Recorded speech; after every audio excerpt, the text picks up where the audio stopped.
I'm Paul Levinson, and this is Light On, Light Through, episode 28, Galactica Dylan. Well, Battlestar Galactica ended this past Sunday. That is, Season 3 ended. Season 4 will be back with us in 2008. And it was a really fascinating season. It was a very uneven season, I think. It was sort of a sandwich in which the bread was spectacular, out of this world, but the meat was, well, chopped liver. The opening sequence of episodes this past fall in Battlestar Galactica were among the best of anything I've ever seen on television, picking up perfectly from the stunning events at the end of the second season. The first shows this past fall put Battlestar Galactica easily in the company of the best shows of Star Trek, in my opinion. And the last few minutes of the season finale were similarly superb. We'll be talking all summer about how those four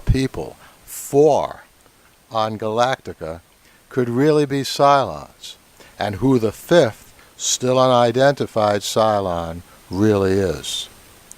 And the Dylan song was prime, all on the Watchtower.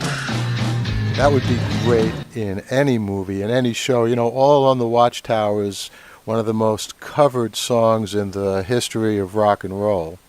Bob Dylan wrote it, did the original version, still spectacular. Jimi Hendrix probably has the most famous cover of it. U2, all kinds of great groups have covered it.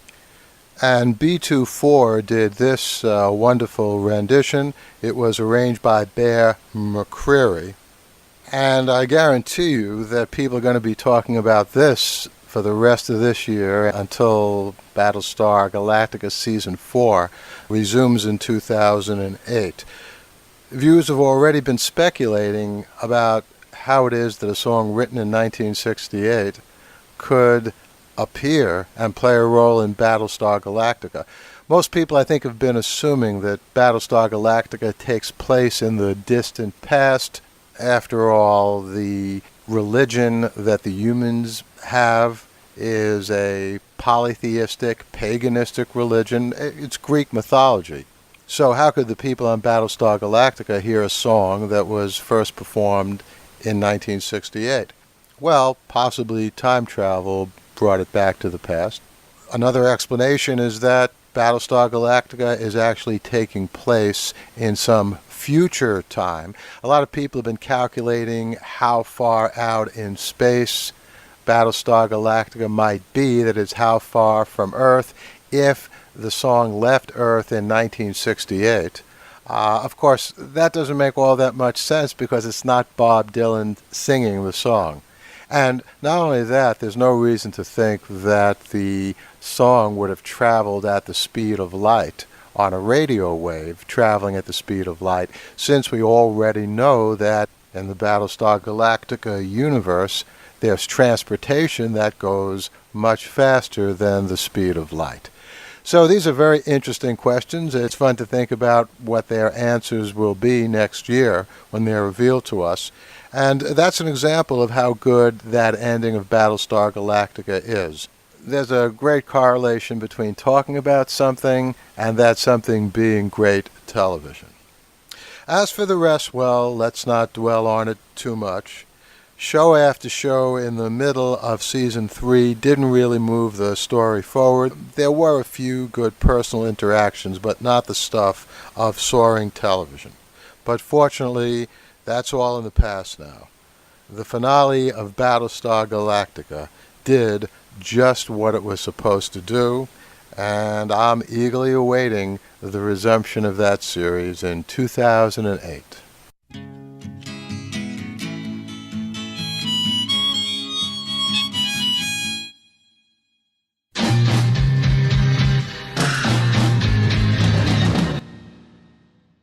You know, in the Battlestar Galactica universe, people can travel faster than the speed of light. Unfortunately, here on planet Earth in 2007, we don't yet have this capacity. So what do you do when you have some very valuable information that's on your home computer and you're out there traveling somewhere, maybe not in the galaxy, but maybe across town, across the country? Use Go to My PC and you'll discover the power and freedom of the web. Try it free right now for 30 days with unlimited access. For this special offer, just visit gotomypc.com/podcast.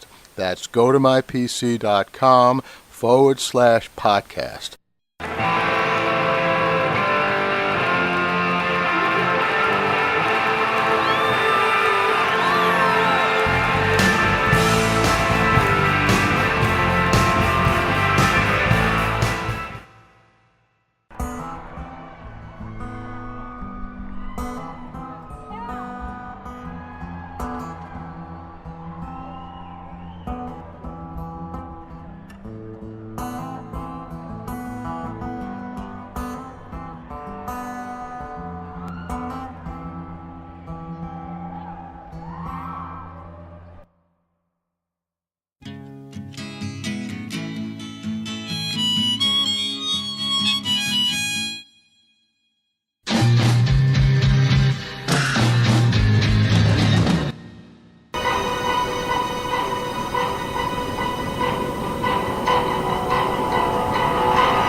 The Joker to the Thief. And you heard 4 intros to All Along the Watchtower, Neil Young's version, the Dave Matthews Band, Bob Dylan, and the Jimi Hendrix cover record, which is probably even better known than Bob Dylan's original version in some places.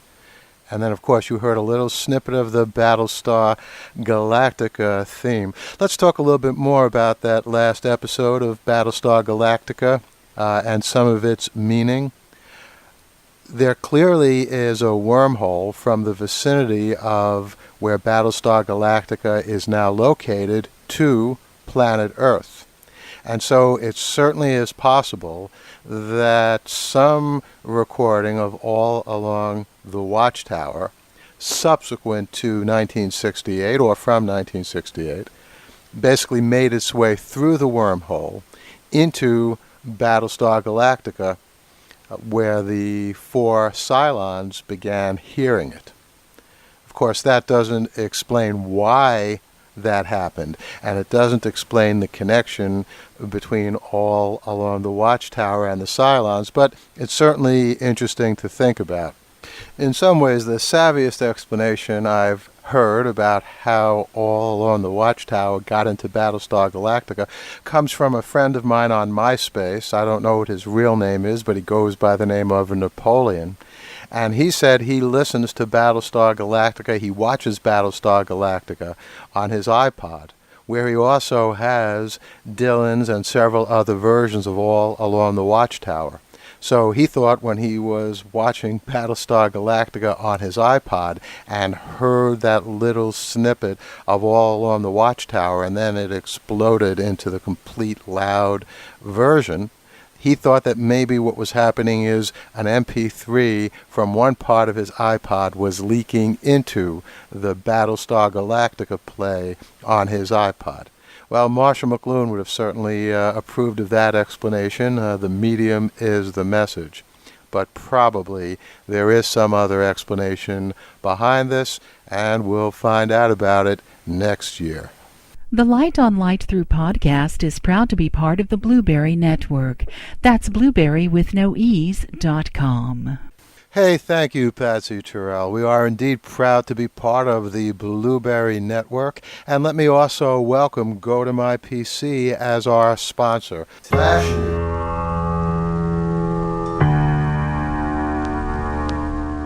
Let's start with some television flashes. Did you see the final episode of Rome this past Sunday night? You know, I started reviewing this series, and I said this year that I thought it was a great compliment to Shakespeare, that HBO's Rome was comparable to Shakespeare. You know what? I think this series on HBO in many ways was better than Shakespeare.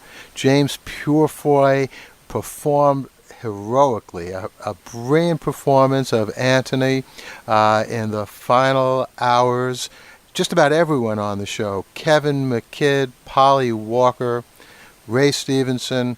There wasn't a weak performance in the show, and the only thing unfortunate about this Sunday's episode is that it looks like it will be the last episode we'll ever see of Rome, because at present HBO has no plans to do a third season. But who knows, in television land, anything is possible.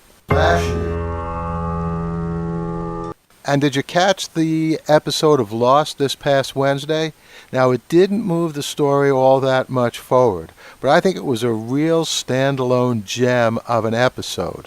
The whole story of Lost was retold through the eyes of two characters who were there from the very beginning, except we didn't see them. And I've also said in the past that Lost has a very Canterbury Tale-ish, Decameronistic flavor to it. That was never more apparent than in this past Wednesday's episode. Good job. And switching now to another medium, paper. Did you see the story that came out of China this past week about how they're making paper, a new way of making paper, from the droppings of pandas? Right, you can't make this stuff up. Apparently, pandas eat a lot of bamboo, and if you take their droppings and process them in some kind of way, you can make paper. This reminded me of a story I heard years ago about the composer Max Reger, who got a particularly nasty review, and he wrote to his reviewer that he was seated in the smallest room of the house, and he had the critics' review in front of him, but now it's behind him. Hey, that's the way I feel about a lot of my critics sometimes as well. Promo.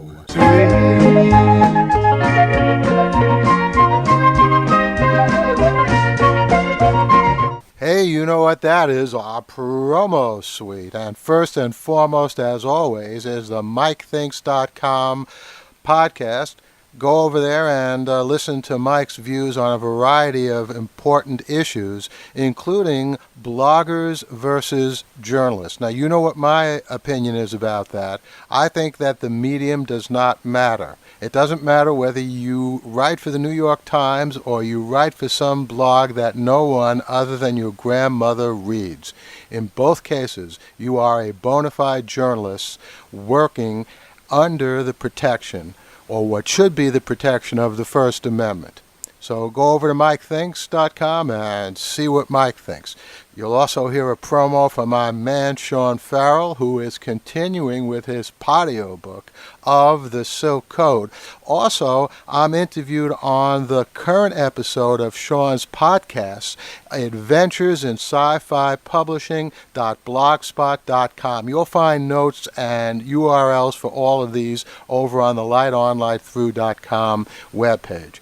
And you'll hear a promo for the Punk Horror Podcast, among other great promos. So listen, I had a great time talking to you.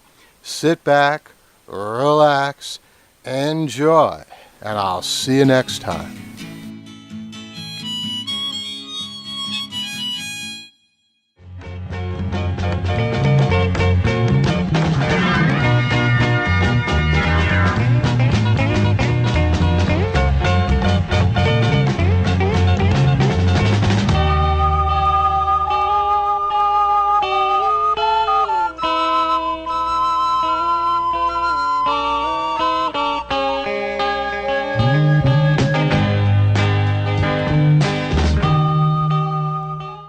Check out the Mike Thinks podcast, www.mikethinks.com. News and current events with an opinion.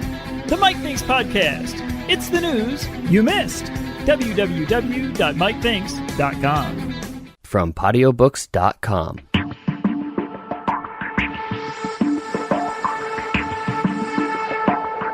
The day started just like any other day. Always does. Until I watched one of my closest friends die. Right in my arms. Nothing I could do. But his death was a beginning, not an end. And now I've been thrust into a timeless conflict of pyromaniac insects and instant mummification. A war within our very genetic makeup. And when the powers of the ancient world collide with modern technology, no one is safe. Not me, and certainly not you. I'm Dr. Phil D'Amato, NYPD Forensics, and the only way to save myself is to solve the mystery of the Silk Code.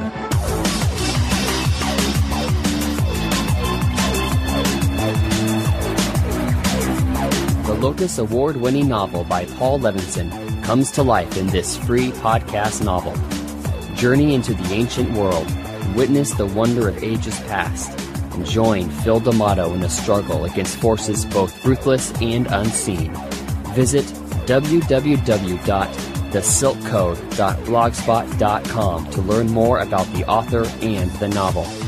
And subscribe today at podiobooks.com. Join the battle, witness the wonder, or forever be victim to the awe and power of the Silk Code. Phil D'Amato is ready.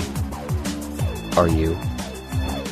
Did you walk out of The Matrix and wonder if you're a battery in a jar? Did you walk out of Daredevil and wonder, what is it like to be a bat? Do you and your friends stay up at night debating good and evil in the Star Wars universe? Does the question of life, the universe, and everything intrigue you? Then open your mind and tune into The Sci-Fi Show, thescifishow.com.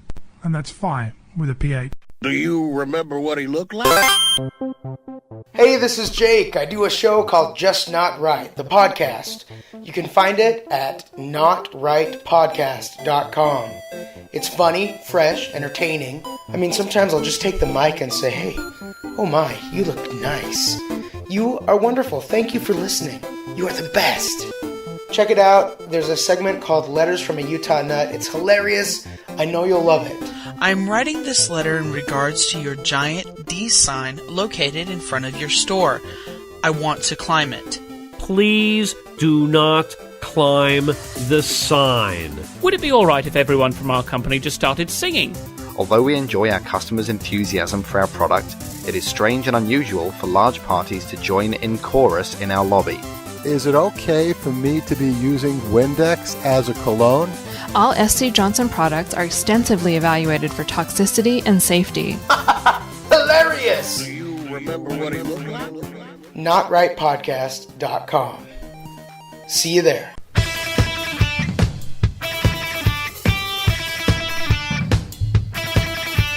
Punk Horror Podcast, coming to you every other week from Punk Horror Press, featuring The Punk and the Pastor, a movie review show featuring Gabriel Yanis and Stacey Campbell, and Author Red Fiction, featuring the best in horror and punk fiction. Don't miss it. Subscribe now at www.punkhorror.com.